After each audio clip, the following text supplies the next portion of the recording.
temps entre deux situations. Il y a la situation de guerre où il y a, des fois c'est une journée, des fois c'est plus que, des fois c'est une guerre de plusieurs semaines. Les gens dans la région ici, ils sont jamais dans une situation où ils disent ok, tout va très bien. Notre village, c'est 500 personnes qui habitent. C'est un kibbutz, c'est des gens non armés, on est des agriculteurs, des fermiers.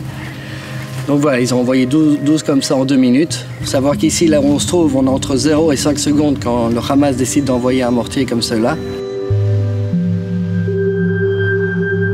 Quand il y a un tseva adom, j'espère juste que ça tombe pas sur quelqu'un et que je fais tout de suite ce qu'on m'a appris de faire. Ça, c'est la fenêtre anti-éclat. Je pense que ça doit nous garder des éclats de missiles, mais d'un missile, je pense pas que ça va bien nous garder. Et là, on a une plaque en fer que jamais c'est tendu, on la ferme pour être plus sûr. Ils disent à la radio, un nifgaïm, il n'y a pas de blessés. Et bon, c'est vrai qu'il n'y a pas de blessés physiques, mais automatiquement, on sait qu'il y a 40, 50, 100, 200 personnes qui vont passer une semaine, quelques jours atroces parce qu'ils sont traumatisés, ils sont très traumatisés. Parce qu'à part se protéger et mettre les mains sur la tête, on ne peut rien faire. Entre 0 et 5 secondes, on ne peut rien faire. Sur quel enfant on saute quand on en a 2? Qui on met par terre en premier? Et si on a notre femme avec et tout, on ne peut pas vivre avec ça. On ne peut pas. C'est pour ça qu'il faut vraiment que ça s'arrête.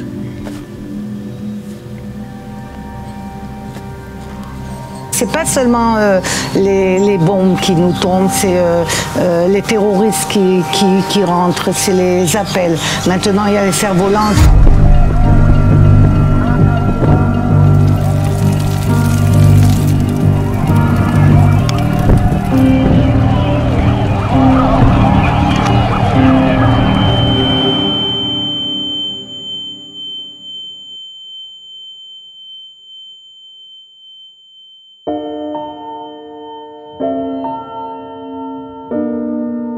C'était vraiment 2 jours avant que la moisson, on rentre avec les machines pour moissonner.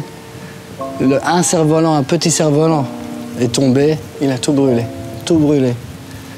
Et ici, il y a près de 100 hectares qui ont été brûlés, comme ça.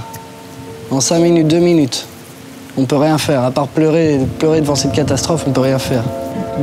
D'un symbole si joyeux pour nous, nos enfants, avec des ballons et des cerfs-volants, ils en ont fait un outil de guerre. Pour nous, c'est pas du terrorisme improvisé, c'est du vrai terrorisme.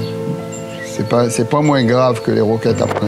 La réalité est complètement différente de ce que vous pouvez penser. Moi, j'invite tout le monde à venir ici. Tant que le Hamas sera là, c'est eux l'obstacle à la paix et au silence dans la région. C'est le Hamas et le djihad. Avec les années, c'est de plus en plus difficile, parce que je crois qu'on s'use un peu.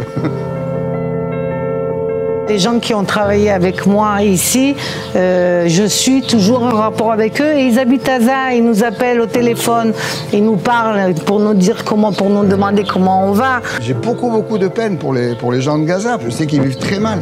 Si le Hamas il dépensait pas des millions d'euros qu'ils reçoivent pour les trucs humanitaires, pour mener une guerre contre nous, les gens de Gaza ils pourraient vivre normalement, ils pourraient recevoir tout. Pour nous, l'armée, c'est vraiment notre première ligne, c'est nos anges gardiens, ceux qui nous protègent, ceux qui permettent de mettre mes enfants à la crèche sans que j'ai trop peur parce que je sais qu'ils sont là. Je sais pas si les enfants en France ou dans tous les autres pays savent que si c'est tendu, je pense que les parents les gardent, on leur disent pas ces trucs-là.